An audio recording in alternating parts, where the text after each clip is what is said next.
Asalaamu calaykum waraxmatullaahi wabarakaatu. Kusoo dhawow kanaalka dhakhtarkaaga.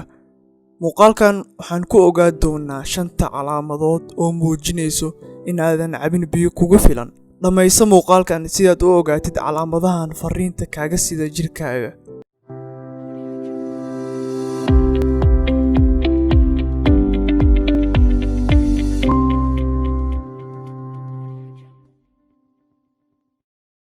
Intaan calaamadahaas guda galin, aan aragno waxa jirkaaga ka dhaco haddii aadan cabin biyo kugu filan maalin walba. Qiyaas ahaan, jirka bini'aadamka wuxuu ka kooban yahay 60% ilaa 80% oo biyo ah. Haddii aadan cabin biyo kugu filan maalin walba, jirkaaga wuu qalalayaa. Sidoo kale, biyaha wuxuu sameeyaa 8% dhiigaaga. Haddii aadan cabin xaddi kugu filan, waxay sababaysaa in xididada dhiigaada ay yaraadaan, taasi oo keenaysa in cadaadiska dhiigga uu kor u kaco. Haddii uu jirkaagu waayo biyo badan, wuxuu bixinayaa astaamo uu kaga sheeganayo shidaal la'aanta, sida garaaca wadnaha oo kordha, daal fara badan, dhabarka iyo isgoosyada oo ku xanuuno, madaxa iyo murqaha oo ku xanuuno. Intaa iyo ka badan waa eryada uu ku dhawaaqayo marka biyaha ay ku yaraadaan jirkaaga. Si aan uga hortagno, waa inaad cabtaa biyo badan maalin walba oo jirkaada ku filan.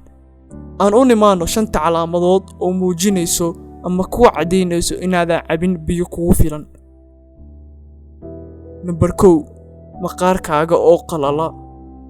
Maqaarkaaga ama jirkaada sidoo u noqdo mid jilicsan oo dhalaalaya, waxaa u baahan tahay inaad cabtid maalin walba biyo kugu filan.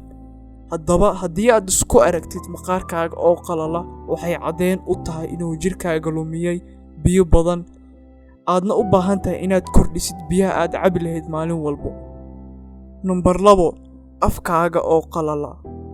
Qalalidda afka ama inay candhuufta kugu yaraato badanaa waxaa sababa biyaha oo ku yaraada jirkaaga. Marka afkaaga oo qalala, waxay ka mid tahay calaamadaha aad ku garan kartid inaadan cabin biyo kugu filan maalintaas. Number 3, oonka ama haraadka badan. Jirkaaga marka uu dareemo haraad, wuxuu fariin u dirayaa maskaxdaada ilaa uu helayo xad ku filan oo biyo ah. Waa muhiim inaad fahantid fariinta uu kuu soo gudbinayo jirkaaga. Number 4, xanuunka isgoosyada lafaha. Waa inaad cabtid biyo kugu filan maalin walba si aad uga ilaalisid isgoosyadaada inay qalalaan ama ay ka yaraadaan fluidiska ku dhex jiray isgoosyadaada, ama sidoo kale inay isxoqaan marka aad soconaysid. Number 5, daal iyo caajis badan. Jirkaaga marka ay ku yaraadaan xaddiga biyaha ah, wuxuu biyaha ka soo saaranayaa dhiigga.